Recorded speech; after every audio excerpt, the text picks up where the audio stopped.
Taste the Daily. Madurai மாவட்டம் அழகர் கோவில் அருகே கல்லம்பட்டியில் உள்ள வாராகி அம்மன் கோயிலில் வளர்பிறை பஞ்சமி பூஜைகள் வெகு விமர்சையாக நடைபெற்றது. இதையொட்டி மூலவர் சன்னதி முன்பாக யாகசாலையில் சிவாச்சாரியார்களின் வேத மந்திரங்கள் முழங்க அம்மனுக்கு சிறப்பு அபிஷேகங்கள் பூஜைகள் நடைபெற்றன.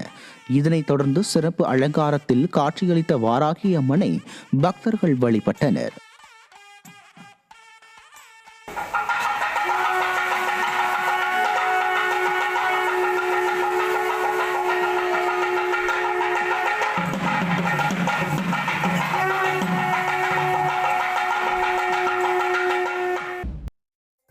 கள்ளக்குறிச்சி மாவட்டம் உளுந்தூர்பேட்டை பகுதியில் கடும் பனிப்பொழிவு காரணமாக வாகன ஓட்டிகள் அவதியடைந்தனர்.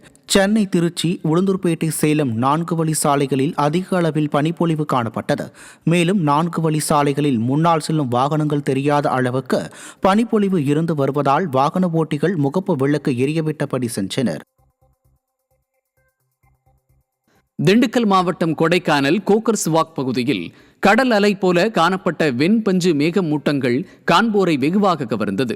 கொடைக்கானல் மலைப்பாதைகளில் கடந்த சில நாட்களாக பனியின் தாக்கம் அதிகரித்து காணப்படுவதால் குளிர்ச்சியான சூழல் நிலவி வருகிறது. இந்த நிலையில் முக்கிய சுற்றுலா தலமான கோக்கர்ஸ் வாக் பகுதியிலிருந்து எதிரே தென்படக்கூடிய முகடுகளில் கடல் அலை போல வெண்பனி மூட்டம் படர்ந்து காட்சியளித்தது. இதனை சுற்றுலா பயணிகள் கண்டு ரசித்ததுடன் புகைப்படமும் எடுத்து மகிழ்ந்தனர். திண்டுக்கல் மாவட்டம் வத்தலகுண்டு அருகே கோழிப்பண்ணையில் திடீர் தீ விபத்து ஏற்பட்டது. சித்தையன் கோட்டை சாலை ஊத்துவாய்க்கால் என்ற இடத்தில் மணிகண்டன் என்பவர் கோழிப்பண்ணை நடத்தி வருகிறார். இந்நிலையில் சனிக்கிழமை இரவு அவரது கோழிப்பண்ணையின் மேற்கூரையில் திடீரென தீ பற்றியது. தகவல் அறிந்து சென்ற தீயணைப்புத் துறையினர் தண்ணீரை பீச்சி அடித்து தீயை அணைத்தனர். இருப்பினும் இந்த தீ விபத்தில் 3000க்கும் மேற்பட்ட கோழிகள் தீயில் கருகி உயிரிழந்தன. நீலகிரி மாவட்டம் கூடலூர் அருகே தொடர்ந்து சிறுவர்களை கடித்து வரும் தெருநாய்களை பிடிக்க கோரிக்கை வைத்தும் அதிகாரிகள் மெத்தனம் காட்டுவதாக பொதுமக்கள் குற்றம் சாட்டியுள்ளனர்.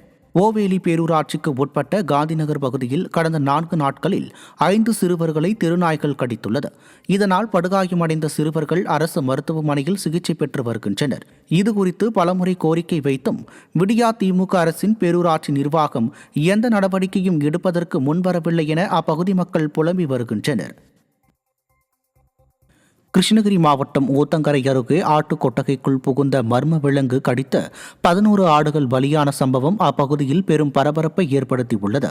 ஊத்தங்கரை அடுத்த கஞ்சனூர் கிராமத்தில் பரமசிவம் என்பவர் ஆடுகள் வளர்த்து வருகிறார்.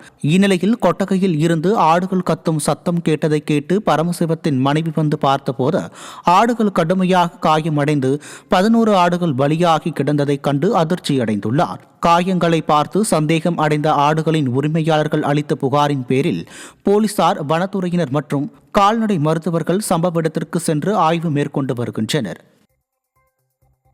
தென்காசி மாவட்டம் குற்றால அருவிகளில் ஞாயிறு விடுமுறையை ஒட்டி சுற்றுலா பயணிகள் மற்றும் ஐயப்ப பக்தர்கள் கூட்டம் அலைமோதியது. குற்றால அருவிகளான மெயினருவி, ஐந்தருவி, பழைய குற்றாலம், புலியருவி உள்ளிட்ட அனைத்து அருவிகளிலும் ஐயப்ப பக்தர்கள் மற்றும் சுற்றுலா பயணிகள் உற்சாக குளியலில் ஈடுபட்டு வருகின்றனர்.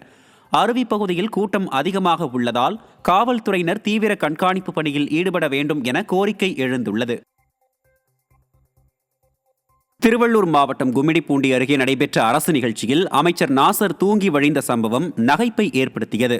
குருத்தானமேட்டில் நடைபெற்ற நிகழ்ச்சியில் திமுக சட்டமன்ற உறுப்பினர் பேசிக் கொண்டிருந்த போது அமைச்சர் நாசர் தூக்கத்தை கட்டுப்படுத்த முடியாமல் திணறினார். அமைச்சர் தூங்கிக் கொண்டிருந்ததைக் கண்டு திமுக எம்எல்ஏ புகழ் பாடியதால் அங்கு கூடியிருந்த பொதுமக்களிடையே மிகவும் நகைப்புக்குள்ளானது. கேமராக்கள் நம்மை கவனிக்கின்றன, அதன் மூலம் மக்கள் நம்மை பார்ப்பார்கள் என்பது தெரிந்தும் இப்படி அரசு நிகழ்ச்சியிலேயே அமைச்சர் தூங்கியது விமர்சனத்திற்கு உள்ளாகி உள்ளது. அமைச்சர்கள் எல்லாம் முதலமைச்சர் தூங்கிய பிறகு தூங்கி முதலமைச்சர் எழுவதற்கு முன்னால் எழுந்து இந்த மக்கள் பணியை செய்து கொண்டிருக்கின்றார்கள் என்றால்